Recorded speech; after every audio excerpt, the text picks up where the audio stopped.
Hi friends, వీడియోలోకి వెళ్ళే ముందు ప్లీజ్ లైక్ చేయండి. Please support my channel. ఇద్దరు ఫ్రెండ్స్ మధ్య సంభాషణ. ఏమైందిరా అంతగా బాధపడిపోతున్నావు?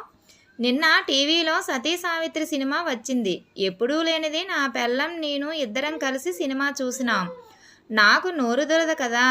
ఏమే ఈ సినిమాలో నీకు ఏం అర్థమయ్యింది అని అడిగాను. అంతే. ఆన్సర్ ఏమొచ్చిందో తెలుసా? యముడినే వంచిన మాకు మొగుడిని వంచడం పెద్ద కష్టమైన పని కాదు అని చెప్పింది. ఏం చేస్తాం?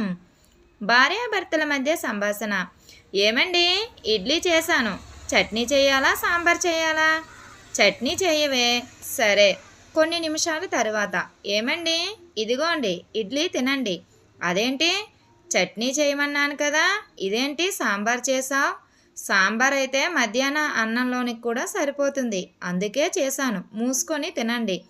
అంతా నీ ఇష్టమైనప్పుడు నన్నెందుకు అడగడం? మా అమ్మ నువ్వు ఏది వండినా మొగుడిని అడిగి వండవే అంది. మొగుడు ఏది చెప్తే అది వండు అని చెప్పలేదు. మీ అమ్మ నీకు బాగా ట్రైనింగ్ ఇచ్చిందే. సర్లే కానీ సాంబార్లో ఉప్పు కారం సరిపోయిందా లేదా చూడండి. ఏమీ తెలియడం లేదే. ఇంట్లో మీకు ఇన్నాళ్ళు బుర్రే పనిచేయడం లేదు అనుకున్నాను, కానీ నాలుక కూడా పనిచేయడం లేదా? అంతా నా కర్మరా బాబు, నా కర్మ. నన్ను చూసి ఎందుకంత భయపడుతున్నావు? నేనెందుకు భయపడతాను? భయపడ్డావు కాదు, అవునా? అయితే నన్ను పెళ్లి చూపులు చూడడానికి వచ్చినప్పుడు 20 మందితో వచ్చావు. ఎందుకు? భయపడ్డావు కాబట్టే 20 మందితో వచ్చావు. నేను భయపడలేదు కాబట్టి నేను ఒక్కదాన్నే మీ ఇంటికి వచ్చాను. చూసావా నా టాలెంట్ ఏంటో? ఇద్దరు ఫ్రెండ్స్ మధ్య సంభాషణ. నీ లవర్ నిన్ను వదిలేసిందంట. ఎందుకు వదిలేసిందిరా? నా లవర్ నాతో చాటింగ్ చేస్తుంది. అలా చాటింగ్ చేస్తూ మధ్యలో ఏదో ఇంగ్లీష్లో టైప్ చేసింది.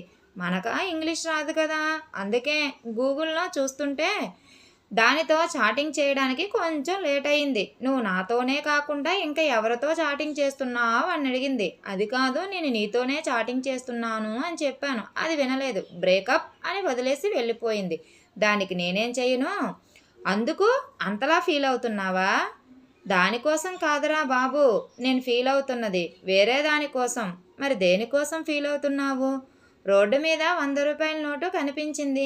అబ్బా, 100 రూపాయలు దొరికాయి అని సంతోషించే టైంకి జోబిలో ఉన్న 25,000 ఫోను కిందన పడి పగిలిపోయింది. నా బ్రతుకు ఏంట్రా బాబు ఇలా అయిపోయింది. నేను డాక్టర్ని అయ్యాక నా లవర్ని పెళ్లి చేసుకోవాలి అనుకున్నాను. ఈరోజు హాస్పిటల్లో పేషెంట్స్ని చూసి నా లవర్ని కలవడానికి వెళ్దాం అని అనుకున్నాను. మరి కలిసావా నీ లవర్ని? కలిశాను. హాస్పిటల్లో నేను చూసిన ఫస్ట్ పేషెంట్ నా లవరే. డెలివరీకి వచ్చింది. కలిసొచ్చే కాలానికి నడిసొచ్చే కొడుకు. సూపర్రా నువ్వు. Thank you friends. ఈ వీడియో కనుక మీకు నచ్చినట్లయితే ప్లీజ్ లైక్ చేయండి. Please subscribe my channel. Bye friends.